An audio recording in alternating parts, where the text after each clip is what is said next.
नमस्कार, बाजार अगले हफ्ते में आप सभी का स्वागत है। मैं हूं स्वाति रायना। बताएंगे बाजार में आज का पूरा एक्शन, साथ ही बताएंगे सोमवार और नए साल पर बाजार पर क्या रहे आपकी स्ट्रैटेजी और शेयरों में कमाई के शानदार मौके भी। सवाल पूछ सकते हैं। व्हाट्सएप नंबर है 9582226666 और साथ ही आप हमें फेसबुक पर @ZEE Business ऑनलाइन और ट्विटर पर @ZEE Business अपने सवाल भेजें #बाजार आज और कल लिखकर।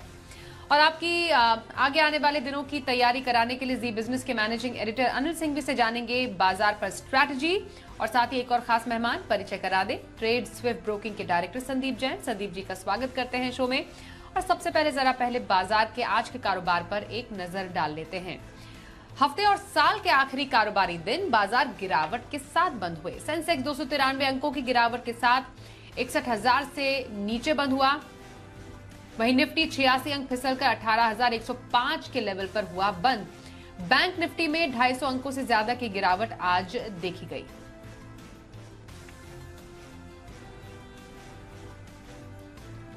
तो इस साल के आखिरी हफ्ते बाजार ने कैसा किया कारोबार और कहां से आई गिरावट, समझते हैं जी बिजनेस के मैनेजिंग एडिटर अनिल सिंघवी से। हफ्ते के, महीने के और साल के आखिरी ट्रेडिंग सेशन में भारतीय बाजारों में दिखा अच्छा खासा उतार चढ़ाव, और ये ठीक वैसा ही था जैसा आपने पूरे साल भर बाजारों को कारोबार करते हुए देखा, ऊपर नीचे, लेकिन ट्रेंड मजबूती का और ऊपर की तरफ। हालांकि आज की क्लोजिंग जरूर थोड़ी सी हल्के नुकसान के साथ हुई। दिन भर बाजारों ने सीमित दायरे में कारोबार किया। शुरुआत मजबूत होना तय था, क्योंकि एक और जहां नई मंथली सीरीज की शुरुआत हुई जनवरी की, वहीं दूसरी ओर दुनिया भर के बाजारों से अच्छे संकेत थे। अमेरिका में भरपूर तेजी हुई। इन सबके चलते भारतीय बाजार गैप के साथ ऊपर खुले जरूर, लेकिन शॉर्ट कवरिंग का सहारा कल था, आज नहीं। थोड़े से पुट कॉल रेशियो के लिहाज से बाजार हेवी थे, और वो पोजीशन जैसे ही फर्स्ट हाफ में हल्की हुई, उसके बाद बाजार थोड़े से सीमित दायरे में ट्रेड करते हुए दिखे। आखिरी आधे घंटे में थोड़ी सी वॉलेटिलिटी बढ़ी। फाइनली हल्के नुकसान के साथ भारतीय बाजार 18,100 के आसपास बंद होने में कामयाब रहे, और बैंक निफ्टी पर 43,000 के आसपास बंद होते हुए दिखे।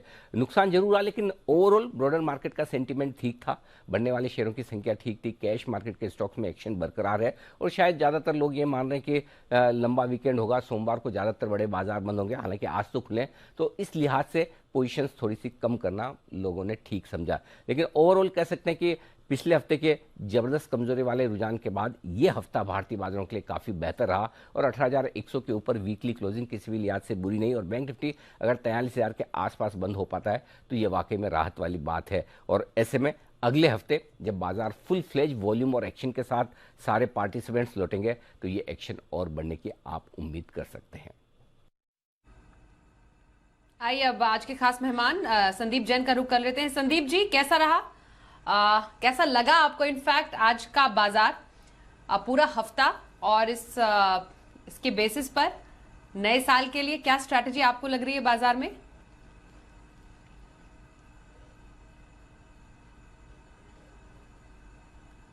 संदीप जी म्यूट पर हैं आप।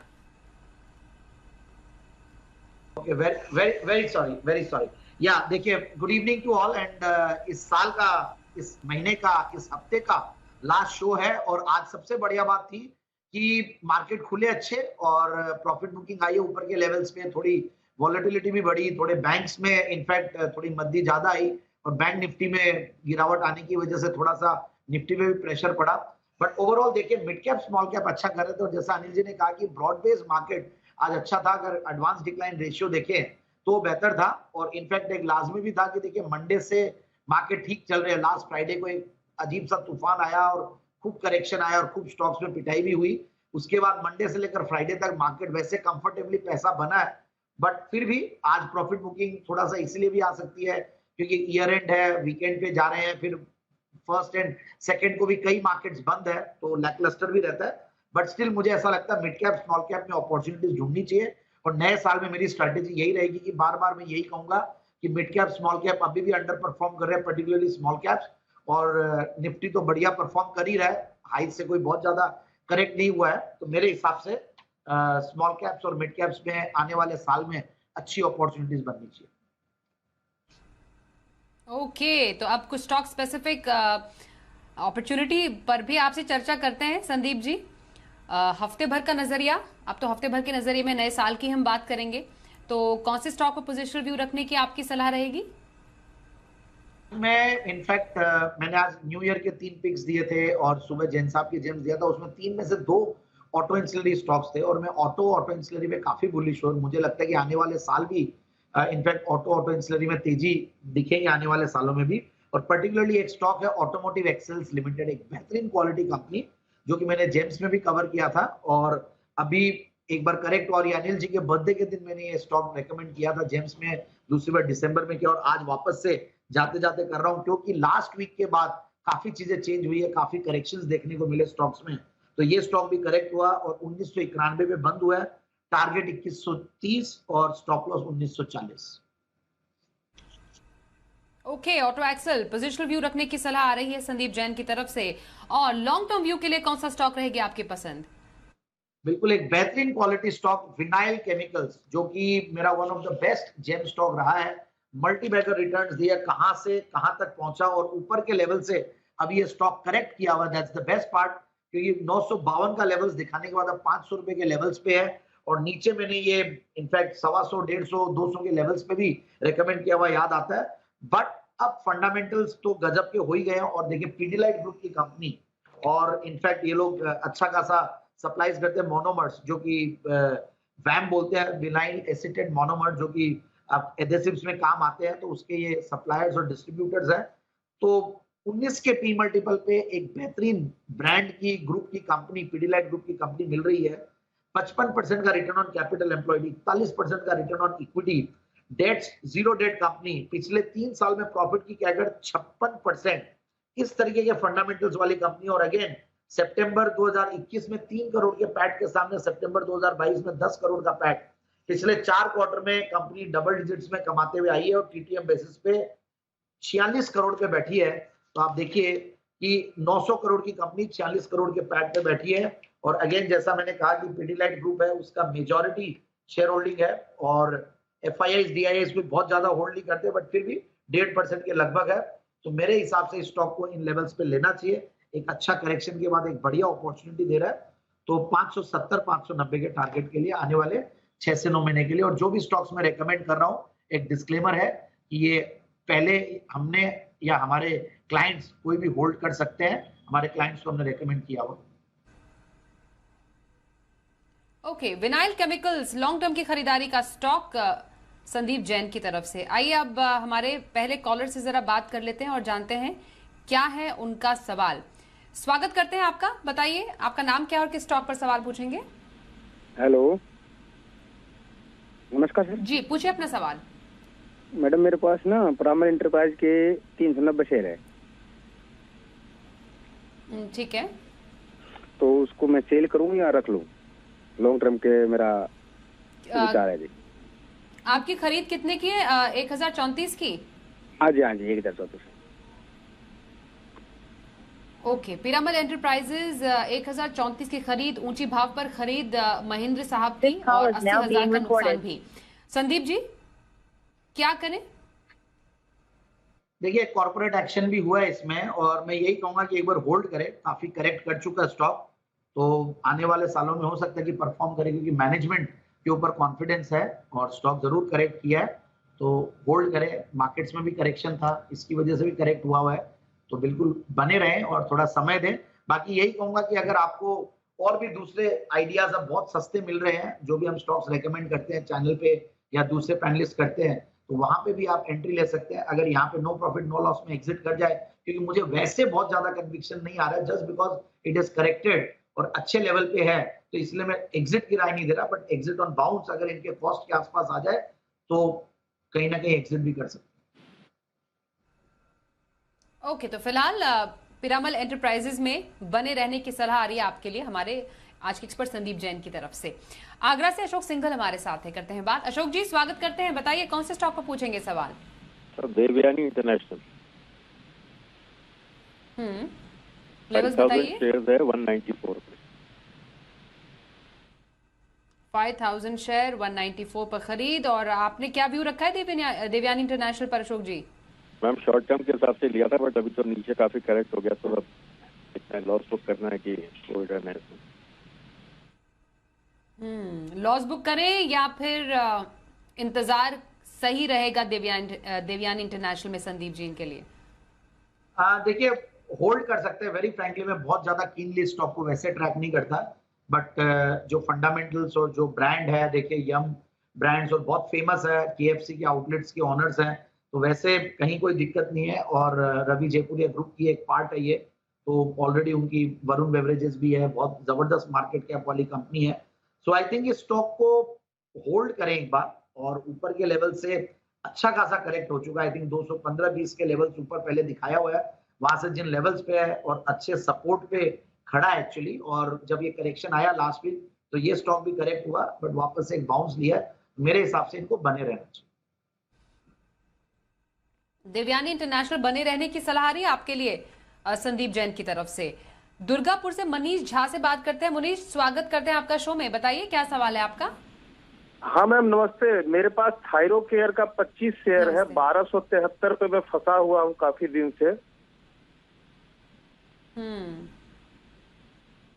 ओके, थायरो केयर है इनके पास। संदीप जी, क्या करे थायरो केयर में? ये काफी ऊंचा भाव है इनका खरीद का। 1273 के लेवल्स पे ये एंट्री लिया है, बहुत ऊपर के लेवल्स पे लिया है। जो 52 वीक हाईज लोज है वो भी 1132, और इनफैक्ट इसमें भी एक कॉर्पोरेट एक्शन बड़ा हुआ कि कंपनी एक अनलिस्टेड जो फंडेड एक दूसरी कंपनी है उसमें टेकन ओवर हो गई, इन्होंने अपना पूरा बिजनेस बेच दिया। तो यही कहूंगा कि मैं, जो फार्म इजी नाम है ग्रुप का, उन्होंने पूरा एक्वायर कर लिया इस कंपनी को, तो मेरी राय यही रहेगी कि दूसरे जो इनफैक्ट डायग्नोस्टिक वाले कारोबार हैं वो ज्यादा बेहतर लगते हैं। विम्टा लैब्स मैंने काफी बार इस स्टॉक को रेकमेंड किया, वहां पे ध्यान दिया जा सकता है। बाकी थायरो केयर में मेरी राय यही रहेगी कि एग्जिट ऑन बाउंस है, क्योंकि वैल्यूएशन अभी भी सस्ते नहीं, इतने करेक्ट होने के बाद भी, और कुछ बहुत ज्यादा परफॉर्मेंस भी ऐसा कोई एग्रेसिवली बहुत अच्छा हो ऐसा भी नहीं लगा। तो मेरे हिसाब से इनको एग्जिट ऑन बाउंस की राय है, और दूसरे में शिफ्ट कर सके। अगर डायग्नोस्टिक या हेल्थ केयर में रहना है तो मुझे एक विम्टा लैब्स बहुत बढ़िया लगता है, जिसको मैंने पहले भी जेम्स में रेकमेंड किया। Thyro care bounce on exit on bounce, ये स्ट्रैटेजी रखने की सलाह आ रही है। और इप्का लैब्स में आप खरीदारी के मौके तलाश सकते हैं। संदीप जैन की राय आपके लिए। सवाल लेते हैं अगला, और हमारे पास व्हाट्सएप से जो सवाल आ रहा है वो लेते हैं। झांसी से गौतम शाह के सवाल पूछ रहे हैं। इनके पास मणप्पुरम फाइनेंस है, 800 शेयर और 98 है इस पर इनकी खरीद। एक हफ्ते में शेयर में हमने 7% का उछाल देखा, और एक साल में तो शेयर 30% तक हालांकि लुढ़का भी है। फिलहाल 14,000 से ऊपर का मुनाफा इनके हाथ में है। मणप्पुरम फाइनेंस, क्या राय रहेगी आपकी? नहीं, बिल्कुल बहुत अच्छी एंट्री है। फर्स्ट ऑफ ऑल मैं करेक्शन करवाना चाहूंगा, वो मैंने इप्का लैब नहीं दिया था। तो इप्का लैबोरेटरीज एक फार्मा कंपनी, ये भी मेरी मतलब ऐसे फेवरेट लिस्ट में रहती है, बट मैंने विम्टा लैब्स दिया था, VIMTA, जो मैं लास्ट वाले क्वेश्चन का जो आंसर था कि डायग्नोस्टिक सेंटर में अगर दूसरे में शिफ्ट कर सके। But again coming back to this question, मुझे लगता है कि ये लेवल्स अच्छे हैं 116, और अच्छा लगा कि इनको प्रॉफिट भी हो रहा है, क्योंकि बहुत करेक्ट हुआ ये स्टॉक 170 के लेवल से आज आधा हो गया है, और वहां पे इन्होंने एंट्री ली है, एंड नाउ अपने इंपॉर्टेंट एवरेजेस 200 डेमा के ऊपर भी निकल गया है। और कंपनी के मतलब अगर देखा जाए तो फंडामेंटल्स भी अब और बेहतर हुए हैं, क्योंकि डेट इक्विटी रेशियो भी देखें तो बढ़िया है। और मेरे हिसाब से एक और चीज है कि जो एनबीएफसीज है ये अच्छा करने वाली आने वाले सालों में भी। हालांकि थोड़ा बैंक से कंपटीशन जरूर आता है जब आपके रेट ऑफ इंटरेस्ट की जब थ्रेट रहती है, बट फिर भी मुझे लगता है कि मणप्पुरम फाइनेंस और ये सारे जो एनबीएफसीज है, गोल्ड लोन्स की हालांकि जो दूसरी कंपनी है और ये दोनों ही थोड़ा सा अंडर परफॉर्म किया मार्केट्स को, बट बने रह सकते हैं। और ऊपर का लेवल जो है मेरे हिसाब से 130-35 के टारगेट्स के लिए होल्ड करेंगे। ओके, तो मणप्पुरम फाइनेंस बने रहे, यही आपके लिए फिलहाल राय आ रही है संदीप जैन की ओर से। दिल्ली से अजय चौधरी साहब हमारे साथ है। अजय जी, स्वागत करते हैं आपका। बताइए कौन से स्टॉक पर सवाल है? नमस्कार मैडम। मैडम मेरे पास 2 शेयर हैं जिसके लिए मुझे जानकारी चाहिए। एक तो आरपीएफ है 105 पे मैंने खरीदे हैं 2000 शेयर, और दूसरा है मेरे पास गोदरेज इंडस्ट्रीज 480 रुपए के भाव पे। ठीक है, कितने शेयर है आपके पास? 1000 शेयर्स हैं, 1000 शेयर गोदरेज इंडस्ट्रीज के। ओके, दोनों ही कब तक रखना चाह रहे हैं, क्या आपका व्यू है? ज्यादा लक्ष्य नहीं है, मैं चाह रहा हूँ कि मतलब अगर मुनाफा मिल रहा है तो बांध दूं इनको। ठीक है, आरसीएफ और गोदरेज इंडस्ट्रीज, क्या व्यू बन रहा है आपकी नजर में संदीप जी? दोनों ही स्टॉक मेरे फेवरेट्स में से, और आरसीएफ तो देखिए, मैंने हमारे पैनल में और भी सारे एक्सपर्ट्स ने, सब ने आरसीएफ को एक हर लेवल्स पे रेकमेंड किया। मैं तो 30-40 रुपए से लेकर 60 रुपए, 80 रुपया, 90 रुपया, 100 रुपया, अभी 120 पे भी रेकमेंड किया गया, 100 रुपए भी किया गया। और बिल्कुल अभी जिस तरीके से प्री बजट एक रैली होती है, एग्री इनपुट्स और सरकार यूरिया की सब्सिडीज और ये सब को लेकर जो कॉन्टेम्पलेट करेगी, बढ़ाने वाली है, तो इसीलिए ये सारे स्टॉक्स अच्छे लगते हैं। आरसीएफ हो, जीएसएफसी हो, कोरोमंडल हो, चंबल हो, जीएनएफसी हो, बहुत सारे स्टॉक्स हैं। इनफैक्ट मद्रास फर्टिलाइजर, हालांकि वो मैं ज्यादा रेकमेंड नहीं किया हूँ, फैक्ट है, ये सारे स्टॉक्स गजब के चले हैं, स्पिक सारे स्टॉक्स चले हैं। तो मेरे हिसाब से आरसीएफ को ये होल्ड करें और 150 के टारगेट्स के लिए। और गोदरेज इंडस्ट्रीज भी एक बहुत बढ़िया होल्डिंग कंपनी है, एक बहुत बड़ी पेडिग्री वाली प्रोमोटर वाली कंपनी है, तो कहीं कोई दिक्कत नहीं है, और इन लेवल्स में मुझे वो भी सस्ता लगता है। So hold both the stocks. Okay, RCF और गोदरेज इंडस्ट्रीज दोनों होल्ड करें, सलाह संदीप जैन की आपके लिए आ रही है। सवाल अगला लेते हैं, फेसबुक पर आ रहा है, सूरत से मयूरेश शाह सवाल पूछ रहे हैं हमें। ओएनजीसी इनके पास है, 340 शेयर है, 135 इस पर इनकी खरीद है। ओएनजीसी पर जानना चाह रहे हैं आपसे कि क्या अभी रहे इनकी स्ट्रैटेजी इस स्टॉक पर। फिलहाल इनकी खरीद के हिसाब से ये लगभग कुछ 4000 के मुनाफे पर बैठे हुए हैं। नहीं, बिल्कुल होल्ड करें, कहीं कोई दिक्कत नहीं है। मुझे ऐसा लगता है कि ओएनजीसी वैल्यूएशंस के लिहाज से सस्ता है, और अभी रिसेंटली विंडफॉल गेन्स वाली जो टैक्स वाली जो बात थी, उसकी वजह से ये करेक्ट भी हुए थे, रिलायंस हो या ओएनजीसी। बट क्रूड ऑयल की प्राइस वैसे ऊपर के लेवल से करेक्ट हुई है, बट काफी मेंटेन्ड है। मुझे लगता है कि इनको उससे भी फायदा होगा, गैस की प्राइसेस और सबसे फायदा होता है। तो मेरे हिसाब से इस स्टॉक को लेना, होल्ड करना चाहिए। इन लेवल्स पे अच्छा खासा करेक्ट भी हो चुका है और अपना बेस बना रहा है और हायर बॉटम्स बनाया है। तो मुझे लगता है कि 170, 180 के टारगेट के लिए स्टॉक को आने वाले 6 से 9 महीने के लिए होल्ड करें। ओके, ओएनजीसी होल्ड करें, 6 से 9 महीने का एक टाइम पीरियड अपने माइंड में जरूर रखिएगा ओएनजीसी के लिए। व्हाट्सएप पर सवाल आ रहा है पुणे से मंजेश कुमार का, इनका स्टॉक है नाल्को, 1800 शेयर है, 75 है इनकी खरीद। हमने देखा इस हफ्ते शेयर में 12% का उछाल भी देखा गया। नाल्को में फिलहाल इन्हें कुछ 9720 का मुनाफा भी है। नाल्को क्या करें संदीप जी अभी? नाल्को भी होल्ड कर सकते हैं। देखिए, अभी थोड़ा सा मेटल्स में माहौल बना है चाइना की न्यूज को लेकर, और ये स्टॉक काफी करेक्टेड है, और इनफैक्ट टेक्निकली भी स्ट्रॉन्ग लगता है, क्योंकि मेटल्स को थोड़ा टेक्निकली भी देखना पड़ता है, क्योंकि फंडामेंटली तो ठीक है, सरकारी कंपनी है, फंडामेंटल्स बढ़िया है, रिजर्व्स है, डिविडेंड यील्ड अच्छा होता है। इवन ओएनजीसी में 7% का डिविडेंड यील्ड था, जो पिछला स्टॉक अपने डिस्कस किया, वैसे नाल्को में भी ये सब है। तो मेरे हिसाब से होल्ड करना चाहिए, और ऊपर का लेवल्स हो सकता है कि एक बार 3 फिगर्स में भी जाए, तो कोई बड़ी बात नहीं, 9500 के लिए। ओके, नाल्को करे होल्ड, संदीप जैन की राय आपके लिए आ रही है। सोमवार के बाजार के लिए क्या रखे स्ट्रैटेजी, समझते हैं अनिल जी से। जहां तक सोमवार के बाजारों का सवाल है, देखते हैं कि आज रात अमेरिका में किस तरह का ट्रेडिंग सेशन होता है। आखिरी मिनटों में डाउ फ्यूचर्स थोड़े से कमजोर होकर 125 पॉइंट नीचे थे, उसका असर भारतीय बाजारों में भी दिखा, और बाजारों ने अपने गेंस ऊपरी स्तर से गंवाए जरूर। लेकिन सोमवार को चूंकि अमेरिकी बाजार और ज्यादातर बड़े बाजार बंद है, तो हमें आज ही के संकेतों से और डाउ फ्यूचर से काम चलाना होगा सुबह सुबह। जो कुछ संकेत अभी तक हैं उस लिहाज से 17,975, 18,025, ये 50 पॉइंट की रेंज सोमवार को आपके लिए मजबूत सपोर्ट का काम करेगी, और ऊपरी स्तरों पर 18,250, 18,300 वो रेंज है जहां पर आपको प्रॉफिट बुकिंग आती दिखेगी। बैंक निफ्टी का जहां तक सवाल है, 43,000 के आसपास का जो एक्शन है वो मजबूती भरा है। ऐसे में अब जो सपोर्ट है बैंक निफ्टी के लिए सोमवार के लिए, वो 42,625 से लेकर 42,700 की रेंज का रहेगा, और ऊपरी स्तरों पर 43,300 से लेकर 43,425, इस रेंज में बाजारों में आपको थोड़ी बहुत रुकावट आती हुई दिखेगी। तो अब तक तो मूड माहौल ठीक है, और ग्लोबल मार्केट्स अगर बढ़े ना, स्टेबल भी रहे, तो भारतीय बाजार अगले हफ्ते थोड़ी और ऊपर जाने की कोशिश कर सकते हैं। आइए अब सोमवार की ऑप्शन स्ट्रैटेजी जरा समझते हैं, और हमारे साथ खास मेहमान है मोतीलाल ओसवाल के चंदन तापड़िया। चंदन जी, बहुत स्वागत करते हैं, और जानेंगे अब नए साल में ऑप्शन की स्ट्रैटेजी के लिए कहां पर आपकी रणनीति रखने की सलाह रहेगी। जी नमस्कार। देखिए, बाजार में आज एक कहीं ना कहीं रेंज बाउंड मूव देखने को मिल रहा था, और यहाँ पे काफी सेलेक्टिव स्टॉक स्पेसिफिक एक्शन देखने को मिलेगा। निफ्टी कहीं ना कहीं ऊपर के लेवल से थोड़ा सा डिप पिछले आधे घंटे में, लास्ट के अंतिम घंटे में देखने को मिला। बट कहीं ना कहीं ऐसा मानना है कि बाजार वापस नीचे में सपोर्ट लेता हुआ नजर आएगा। कहीं ना कहीं 17,950 एक सपोर्ट है। तो इन सबको ध्यान में रखते हुए दो सेटअप हमें समझ में आ रहे हैं। एक तो केनरा बैंक अच्छा लग रहा है, केनरा बैंक ने काफी अच्छा ब्रेकआउट और मोमेंटम आज दिया, और कहीं ना कहीं ऐसा लग रहा है कि ऊपर में 345 350 तक के टारगेट छू सकता है। तो केनरा बैंक का 335 का कॉल लेने की सलाह रहेगी। 13 रुपए के आसपास बंद हुआ है, 9 रुपए का सपोर्ट रहेगा।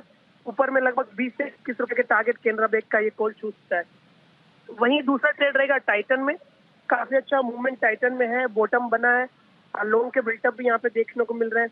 ऊपर में लगभग आप देखोगे इसमें 2650 2680 तक के टारगेट बन रहे हैं। तो 2620 का कॉल लेने की सलाह रहेगी। 60 रुपए के आसपास बंद हुआ है, 45 का सपोर्ट है, और ऊपर में लगभग 81 से 90 रुपए का टारगेट ये टाइटन का 2620 का कॉल छू सकता है। जी धन्यवाद करेंगे चंदन जी सोमवार के ऑप्शन स्ट्रैटेजी शेयर करने के लिए। और संदीप जी, सोमवार के बाजार के लिए इंट्राडे खरीदारी कौन से स्टॉक में रहेगी आपकी तरफ से? बिल्कुल एक बेहतरीन स्टॉक टाटा कम्युनिकेशंस, जो अनिल जी के स्पेशल 25 की भी लिस्ट में है ये स्टॉक, और 1272 पे क्लोज हुआ था। 1310 1320 का टारगेट, 1257 का स्टॉप लॉस। टाटा कम्युनिकेशंस सोमवार के इंट्राडे खरीदारी का स्टॉक। संदीप जी की राय। धन्यवाद करेंगे संदीप जी, आप हमारे साथ आज के शो में शामिल हुए, और नए वर्ष की आपको बहुत शुभकामनाएं देते हैं। आज के शो में बस इतना ही। जी बिल्कुल बिल्कुल संदीप जी, मेरी तरफ से भी पूरी जी बिजनेस की टीम को, सारे लाखों करोड़ों व्यूअर्स को, सबको मेरी तरफ से हार्दिक शुभकामनाएं नए साल की। Thank you so much. धन्यवाद आपका।